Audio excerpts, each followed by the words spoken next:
Welcome to Evergreen Spotlight. Today, we have a special guest joining us, Sean Barnes, better known as Sandman. He is the creative mind behind the ParaReality podcast, who has built a reputation for exploring the unexplained and delving into the mysteries of the paranormal, making his podcast a go-to source for enthusiasts of the unknown. Sean, welcome to the conversation. Hi, thanks for having me. I really appreciate it. Absolutely. Or should I say Sandman? I mean, wait, can we back up and just tell us how you got that name of Sandman? Well, when I was developing the idea for the podcast, I wanted something to be a little bit add an air of mystery to it because of the topics that I talk about. And I was actually driving home. I used to work a very late shift, and I was driving home from work one night about, midnight, 1 o'clock in the morning. And, the radio station played the song Inner Sandman. And I was like, that's going to be my name. Yeah. And that's basically how I chose it. There's a small part of me that wishes I hadn't have done that I wish it just stuck with my real name. But I'm stuck now. It is what it is, Yeah, I think it's great. And, speaking of names, the name for the podcast, ParaReality, what was your inspiration behind that? Well, I started off my real career as a paramedic. And, that's what I was doing when I developed the podcast. And, the prefix para means many different things, but one of the things that it means is beside of or alongside.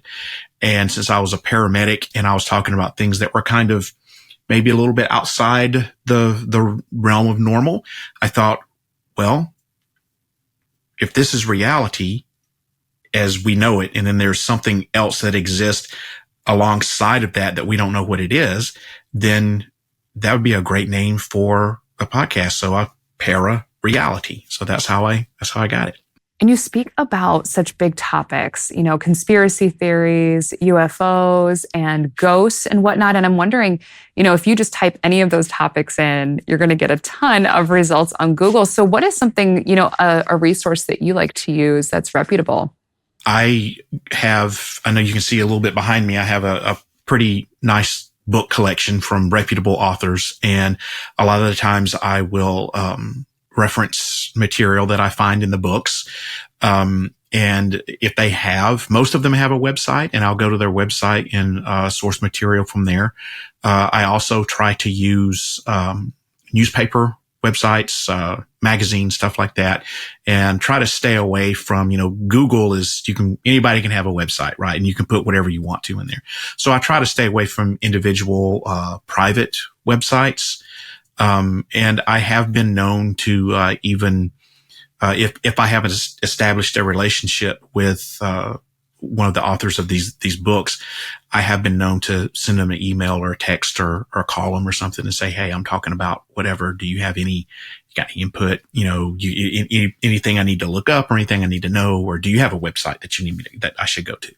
So, but I love that you were a paramedic, or are you still a paramedic? I am still a paramedic, but I don't practice as a paramedic anymore. I'm a nurse now, but I keep all of my paramedic certifications up. So I'm a paramedic first and then a nurse. What a service to do. I mean, truly, that is amazing. Sean, how would you say that your past experiences really have shaped what you do now with your work in the paranormal research realm? Well, this whole thing started when I was a kid, probably about 10 years old. I had an experience in my house that I can't explain what it was. My house wasn't haunted or anything like that, but there was something that some sort of experience that I had that kind of it did two things. It scared the heck out of me, and it kind of made me want to learn more about why did this happen and what was behind it and stuff. So I guess since I was about 10, maybe, I've always had this interest in, I call it alternative topics. So yeah, that's kind of how I initially got into it. And then as I developed the podcast and started talking about these things, I thought, well, maybe I should try to experience some of them myself. So I've gone to some haunted locations and stuff and had some experiences, and I've, kind of, done some explorations into the world of cryptids and stuff. And I went to the El Yunque rainforest in Puerto Rico, and, is there a chupacabra out here? Just kind of clandestinely looking around, nothing official or anything like that. But yeah, that's kind of how I started, and it's just kind of developed from there. Do you believe in UFOs? I do.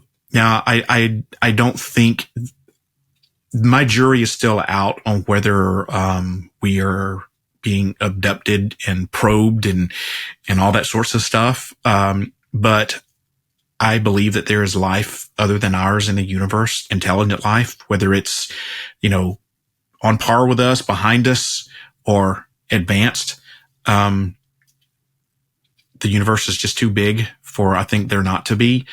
Now, whether they're really coming here and like I said, abducting us and doing studies on us or whatever, I don't know, but I have seen what I can only describe as an unidentified flying object. I'm not saying it was a UFO.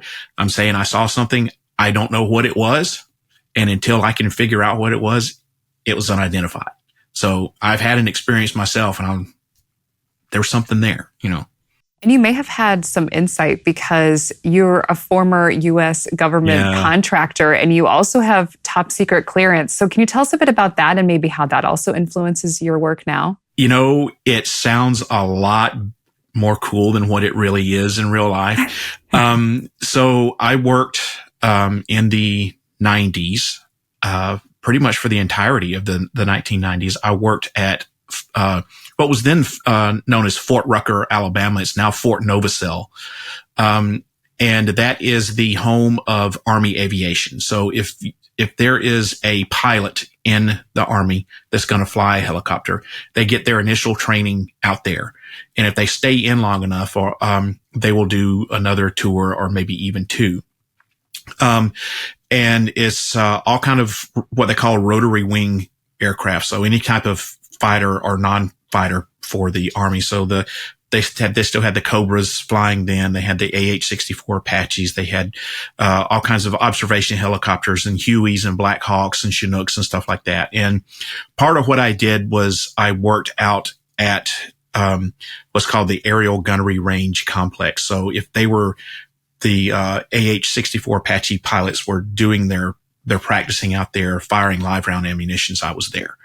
And I had to have a top secret clearance to be in that location because I was privy to things that civilians aren't supposed to see.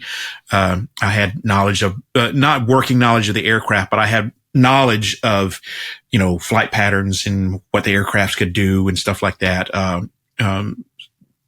that, required that top secret clearance. And, at one point the Army the U.S. government was developing, a new helicopter called the Comanche, which was supposed to replace the Apache. And I was out there when they were, testing that. And so I got to see a prototype of the Comanche and be around it and stuff. So, I was there for medical purposes. It was when I was working as a paramedic. So my job was to, if the helicopter crashed or something happened, I was there to render aid. So it was in a purely medical sense. It didn't have anything to do with the actual aircraft itself. Cool. Thank you for sharing that.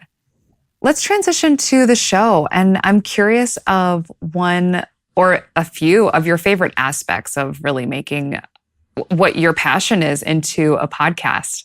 When I first started out, I had no idea what I was doing. I'm just like, I want to do this. So, I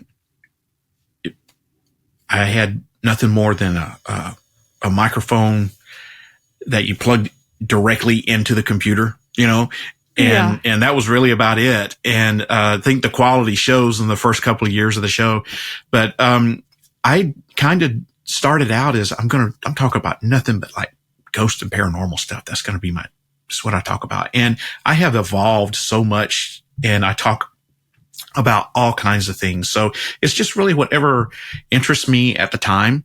The last couple of years, I've been really big into conspiracy theories. So I do a lot of research into conspiracy theories. And I'm I don't just like to talk off the cuff. I like to do the research and make what I call a script to go by. And, I'll work up a show, do a script and sit in the secret bunker and record a podcast episode. The secret bunker. I like that. What's been one of your favorite conspiracy theories to follow? Chemtrails. Okay. I can tell you have no idea what they are, right? No, actually, it's coming to mind. Like it's the different chemicals that are in the sky. Right. It's the difference between a contrail that a regular aircraft will have behind it versus the chemtrail, which the contrail is just the white mist or cloud that is trailing behind a commercial airliner, and it usually disappears within a few minutes. The chemtrails are the ones that hang around, and you can see them expanding in the air, and they don't go away. Eventually, but it's not within a matter of minutes. It can take hours, for those to go away. And there's all kind of different theories as to what's in them. Anything from, the government's trying to do population control through that, or, I've heard that. spread diseases, or give us vaccinations that we're not privy to, or, from spraying silver particles in the atmosphere to try to, combat global warming to reflect some of the heat from the sun. All the way to, like I said, the population control. There's, the UN has this thing called Agenda 21, and it deals with population control and everything in the future. And a lot of people think that it has something to do with Agenda 21. I don't think it's the government that's doing it.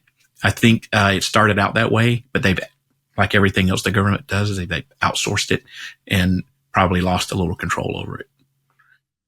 Oh, that is scary. That kind of research would cause fear. You can go down rabbit holes, when you start researching stuff, and you can start to become a little paranoid. Yeah. Definitely. That could be another podcast. Yeah, exactly. Yeah. Now, whenever you pick your guests, what is something that you look for? And I would assume it would be a little bit difficult to find guests for your show, but I could be wrong. Will you walk us through that process? It ebbs and flows. Sometimes I have no problems finding guests, and sometimes I couldn't pay somebody to come on the podcast. So it really depends, like I said, what I normally do is I'll get a list of topics that I want to talk about, through the upcoming calendar year. And see, a lot of people do what they call seasons, where they'll do like 3 or 4 months, and they'll take a break, and then they'll come back and they'll do another 3 or 4 months. My season is like from January to the end of November. And I take the last half of December all the way, or November all the way through December off. Yeah. So while I'm in that downtime, I'll make a list of things that might interest me. I could be watching a TV show, and I was like, oh, that's something. Let me write that down, and then I'll try to find, someone who maybe someone that I saw interviewed on the TV show, or a name or something that they threw out. I'll try to get in touch with them.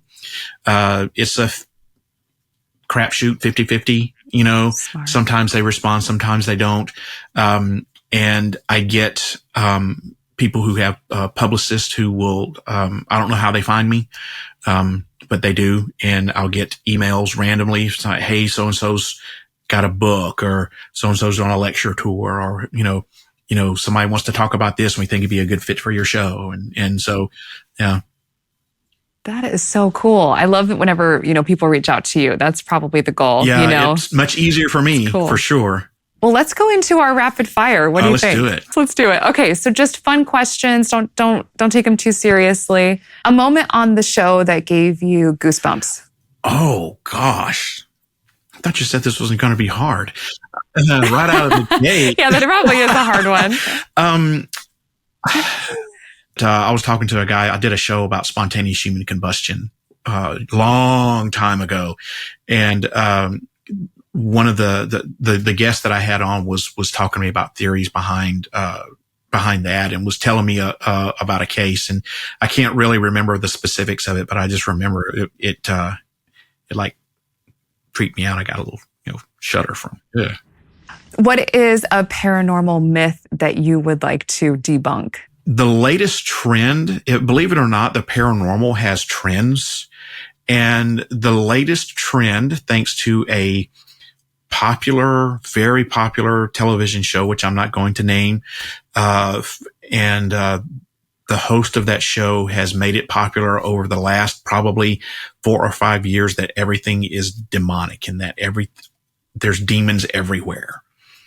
And that's the way that paranormal investigators seem to be going with their stuff these days, is everything's demonic or a demon. And that is not the case. That is not true. I'm not saying that, anybody is lying or anything. I don't know if it was for, let's get my ratings up. Let's, get our numbers up, or if this person truly believes that that's what's going on. But I think it's a bad trend. And, I think it's the roof is going to blow off of that eventually. Everybody will stop using it. But yes, it's given a bad light on, I think, the paranormal, because just making it look like it's like there's all this evil stuff out there, and it's really not. Bigfoot or UFOs? Which intrigues you more? I would have to go with UFOs. It sounds like it. It sounds like you have a ton of aerial knowledge just with your background, for sure. What is something that listeners may not know about you? I'd have to say, I don't give too much about my personal life on the podcast. And I think most people, if they've been listening for a while, they know that I'm in the medical field, but they don't know exactly what it is that I do. So I think they'd be surprised to learn exactly what it is that I do. So not only am I still a paramedic, but I'm also a registered nurse, and I've been a registered nurse for almost 20 years. And I have had several different hats in my career. Most of it has been in the emergency room, but I did a stint as an emergency preparedness coordinator, handling disasters and stuff like that. And right now I'm actually back working for the government. I'm working for the Veterans Administration, serving our United States veterans. So that's amazing. Thank you for your service and the way that you give in the medical field. Just going over your experience is incredibly humbling. I appreciate that. Thank you so much.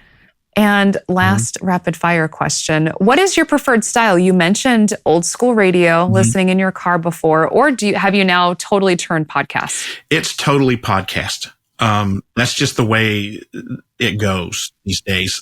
I did 5 years on Live 365 when I got really, really big, and that was internet radio, and I took a break for a little bit. And, I thought I was done, and I wasn't. I just enjoyed it too much. And when I came back, everybody was doing podcasting. And I'm like, what is this podcasting that you speak of? So I had to learn what the heck is a podcast and how to set all that stuff up. And I used to do live shows, and I had people that would, not call in, but we had a messenger system, and people, chat and everything during the show. I really miss that aspect of it. But I do enjoy, doing the podcast. It really actually gives me a lot more creativity. And I really enjoy the behind the scenes creating the episode itself just as much as I do talking about it. So you're a research person. I like that. Yeah. I am too. I enjoy the research part of it. What sort of advice would you give podcasters or people who aspire to be a podcaster? Support each other. Not everybody is going to be Joe Rogan and get $1 million+ deal, and be sponsored, and these days everybody and their brother has a podcast, and people seem to get into it and they just do so many episodes rapid fire until they burn themselves out. So you need to support your fellow podcasters. So, have other people on your show, go on other people's show, cross promote. You need to be consistent with, your podcast. If you're going to do a podcast and you're going to do a weekly podcast, do a weekly podcast. Things happen. You can't, stuff like that, but don't be hit and miss. Otherwise you're going to lose people. You're going to lose followers. So be consistent. And before you even record your first episode, you have to know what is your brand, what is your identity, and what it is that you are trying to convey. And if you don't know those two things, you do not need to have a podcast until you figure those two things out. And once you get those things figured out, then you can record your first podcast. And then you need to be consistent, and you need to support your fellow podcasters and cross promote. Like I said, go on their show, have them come on yours, and support each other. Really good advice, Sean. Could you break down a little bit more of like what the branding means to you? Like how you figured that out for yourself, or how you define that? I think I'm still kind of figuring out the whole, how to promote myself effectively deal. The branding part of it, whenever I decided that I wanted to have ParaReality as the name of my show, the next step that I came up with was I have to have a logo. And I had this really janky logo that was horrible. It was like hand drawn. And some of the people who were listening to my show were like, this is terrible. So they actually developed a logo for me. And so I've gone through like, I think I'm on my third logo change right now. But it's important to, like once you establish what the name of your podcast is going to be, to have something like a logo. And you need to have that on all of your website, get it on promotional material. You really need to make that as much of your identity as what you possibly can. I've even had the theme song that I use for my show was actually, you only hear, about a 45 to 60 second snippet of the song, but it's actually like a 5-minute long song that, once again, one of the listeners, to my show, back in the day, he was like, I really love your show, and I have a band. I wrote this for you. Here you go. And it is such a cool thing. And I still use it to this day. And I have people tell me like, your intro is like so cool. I'm like, well, I take no credit for it. So I love that your listeners like banded together. Yeah. I think that's so cool. I love that. Is there anything else that you'd like to add or that I missed? I would like to, just say that I appreciate the opportunity to appear on this show. I have a relatively small podcast. It's not, there are on Evergreen, there's tons of podcasts that are way bigger than mine. And I know the emphasis is always going to be more towards them and a little bit less towards the smaller podcasts such as mine. And I really appreciate this opportunity to come on and for you to help me promote my little podcast. And maybe this will help it get bigger. I can't think of anything the rapid fire questions, I thought they were going to be easy. You asked me really good questions. Like, what do you have in your coffee? Yeah. But I like to be challenged like that. And I started this all the way back in, I think, 2004. So, I've had a couple of breaks here and there. So for me to be able to say, listen to episode, and season ... and this was my guest. I can't do that because I stopped counting after 150 episodes. I don't know how many episodes I've got. I've got a lot. So, yeah. Wow. So inspiring just to keep going and to, ebb and flow with the trends, and very cool, Sean. Thank you so much for joining us. This was truly fun. I really enjoyed it. You're welcome. Good. And for our listeners, you can connect with Sean and also more episodes, all of his episodes of ParaReality on evergreenpodcast.com. And hey, thanks for tuning in to this episode of Evergreen Spotlight.